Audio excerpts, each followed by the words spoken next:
Ras al Khaimah കോർണിഷിൽ ആവേശത്തിരയിളക്കി Nehru trophy വള്ളംകളി. കായലിൽ വള്ളങ്ങളുടെ കുതിപ്പിനൊപ്പം കരയിൽ കാണികളുടെ ആർപ്പുവിളികൾ കൂടി നിറഞ്ഞതോടെ കെങ്കേമമായി മാറി ജലോത്സവം. മേപ്പാടം ചുണ്ടൻ കിരീടം ചൂടി.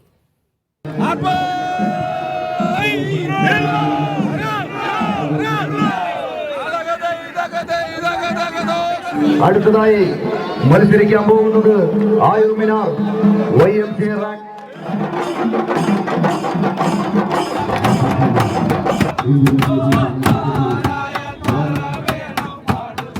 നാട്ടിലേതുപോലെയുള്ള ചുണ്ടൻ വള്ളങ്ങളുടെ ഒരു ആഘോഷം തന്നെയാണ് റാസൽ ഖൈമയിലെ ഈ കോർണിഷ് തീർന്നിട്ടുള്ളത്.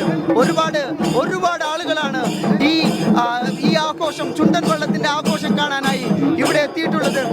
അടിപൊളി. റാസൽ ഖൈമയിലെ മലയാളികൾക്ക് എക്കാലവും ഓർമ്മിക്കാൻ തക്ക ഭാഗത്തിനുള്ള പരിപാടിയാണ്. പിന്നെ നമ്മുടെ നാട്ടിലെ വള്ളംകളി ഇവിടെ അടിപൊളിയായിട്ട് നല്ലൊരു ആംബിയൻസും നല്ല ക്രൗഡും നല്ല അറേഞ്ച് ചെയ്തിട്ടുണ്ട്. മനോഹരമായിരിക്കുന്നു. ഈ ഒരു റാസൽ ഖൈമയിൽ ഇത്ര മനോഹരമായിട്ടുള്ള ഒരു വള്ളംകളി സംഘടിപ്പിച്ച ഈ സംഘാടകരോട് നന്ദി പറയുകയാണ്. ഇതാ കാരിച്ചാലാണ്. നാട്ടിൽ കാരിച്ചാൽ എന്ന് പറഞ്ഞാൽ വള്ളംകളിയിൽ പരിചയപ്പെടുത്തേണ്ട ആവശ്യമില്ലാത്തതാണ്. കാരിച്ചാൽ എങ്ങനെയുണ്ട്? കുഴപ്പമില്ല, നൈസായിട്ട് കഴിഞ്ഞ പരിപാടി ഇല്ലില്ല. ഇനി നമ്മൾ ടൈം നോക്കണം. ബെസ്റ്റ് ടൈം ആണെങ്കിൽ നമ്മൾ ഫൈനലിൽ കയറും.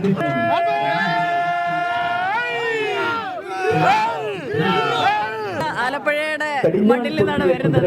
കുട്ടനാട്ടിൽ നിന്നാണ്. അടിപൊളിയാണ്. ഞങ്ങളുടെ ആവേശം ഇങ്ങനെ ചെറുതല്ലിക്കൊണ്ടിരിക്കുകയാണ്. ഞങ്ങളിങ്ങനെ അത് തന്നെ കണ്ടില്ലായിരുന്നു. നല്ല രസമാണ്. ഞങ്ങള് ഫുൾ ത്രില്ലാണ്. തീരത്തെ ആവേശം കായലിലേക്ക് കൂടി നീണ്ടതോടെ സംഗതി കളറായി.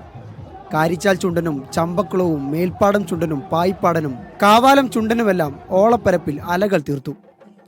ഇഞ്ചോടിഞ്ച് പോരാട്ടത്തിൽ മേൽപ്പാടം ചുണ്ടൻ ജലരാജാവായി മാറി. I am really extremely happy and proud that we organized the third series of Ras Al Khaimah Nehru Trophy.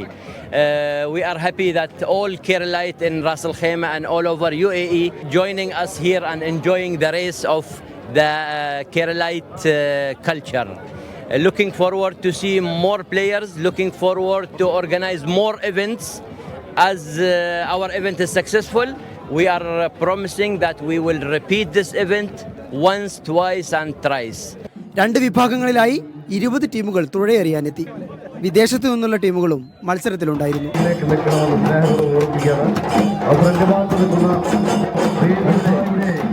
മലയാളികളുടെ ഒത്തൊരുമ കൂടിയാണിത്.